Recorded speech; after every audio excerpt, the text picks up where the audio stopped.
శుభ్రంగా చికెన్ కడుక్కోవాలి. తర్వాత అల్లం పేస్టు, ఉప్పు, కారం, పసుపు, ఆయిల్ వేసి బాగా కలపాలి. కలిపి పక్కన పెట్టుకోవాలి.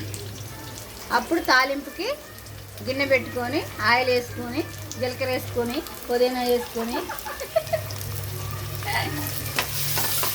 మంచిగా ఎర్రగా ఇంకా వేగేదాకా తిప్పుకోవాలి.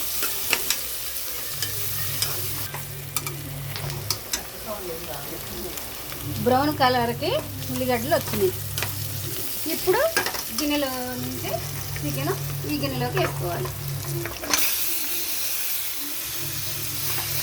ఇది బాగా కుక్క అయ్యి పైకి ఆయిల్ వచ్చిన తర్వాత అప్పుడు ఎసరు పోసుకోవాలి. మంచిగా చికెన్ కుక్ అయ్యింది. ఇప్పుడు ఎసరు వేసుకోవాలి.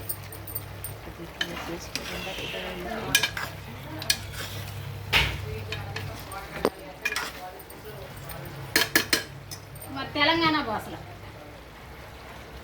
ఇప్పుడు ఎసరు వేసుకోవాలి.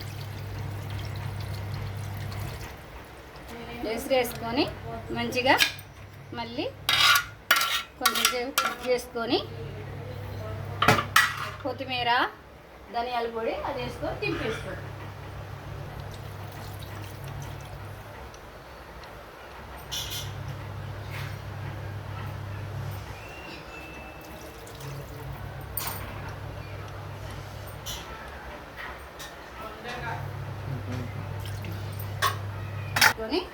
కుక్ అయ్యాక ధనియాల పొడి, కొత్తిమీర చల్లుకొని దించటం.